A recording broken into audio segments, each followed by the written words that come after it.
Lições da Bíblia. Apresentação: Leandro Quadros.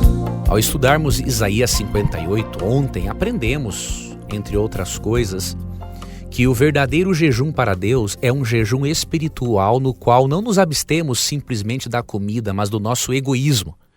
E passamos também a atender às necessidades das pessoas. O povo de Israel era muito fervoroso em suas formas e práticas religiosas, mas era deficiente em tornar isso parte da vida prática.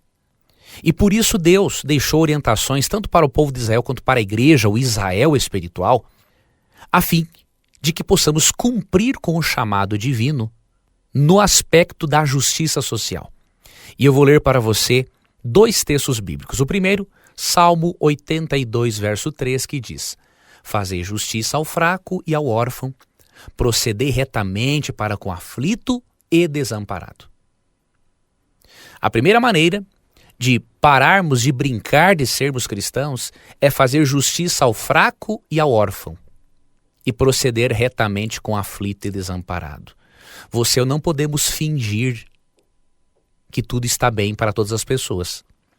Precisamos fazer alguma coisa pelos órfãos, por aqueles que estão fracos, por aqueles que não têm voz ativa na sociedade, que são oprimidos. Precisamos fazer algo por aqueles que estão desamparados pela família, pelos amigos. Quando fazemos isso, estamos praticando o jejum espiritual de Isaías 58. Outra forma de você e eu nos envolvermos com a missão de Deus em aliviar o sofrimento do próximo é seguirmos Isaías 1,17. Aprendei a fazer o bem, atendei à justiça, repreendei ao opressor, defendei o direito do órfão, pleiteai a causa das viúvas. Quando aprendemos a fazer o bem, quando lutamos para que todas as pessoas recebam justiça, quando nos preocupamos, especialmente quem trabalha com a lei, em repreender ao opressor e não ao oprimido,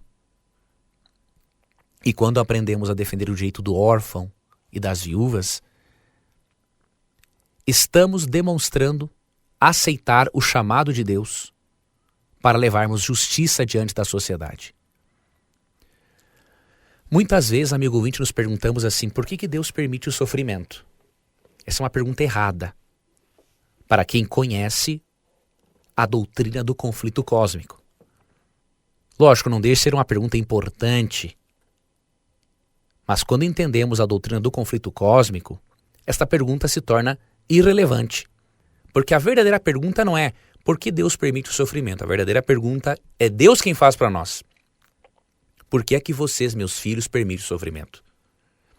Se já estamos envolvidos num conflito cósmico, e se eu dei a vocês, meus filhos, todas as possibilidades de vocês aliviarem o sofrimento do próximo, por que vocês permitem o sofrimento? A pergunta correta não é porque Deus permite o sofrimento. A pergunta é: por que nós permitimos o sofrimento? Por que passamos pelos mendigos na rua e fingimos que eles não existem? Por que tratamos com má educação, arrogância, uma pessoa que vem pedir uma esmola? Não são todas as pessoas que pedem esmola para comprar drogas. Há pessoas que pedem ajuda porque estão com fome realmente. Amigo ouvinte, Deus nos incumbiu de aliviarmos o sofrimento do próximo. E se nós não cumprirmos com a nossa missão, não estaremos refletindo o caráter de Deus na sociedade. E se não refletirmos o caráter de Deus diante da sociedade, como que nós vamos contribuir para transformar a sociedade? Relacione-se com Deus.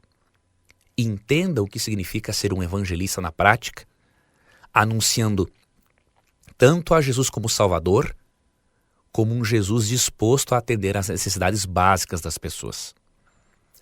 Amanhã, nós vamos finalizar o estudo da semana encontrando um ponto de equilíbrio. Como não irmos para o extremo da obra assistencialista e deixarmos de lado o evangelho, e como não irmos para o outro extremo só falando de Bíblia para as pessoas sem atender às necessidades básicas delas. Vamos equilibrar muito bem esse assunto amanhã, com 2 textos bíblicos em especial, e eu aguardo a sua companhia. Um abraço e até lá. Você ouviu Lições da Bíblia. Apresentação: Leandro Quadros.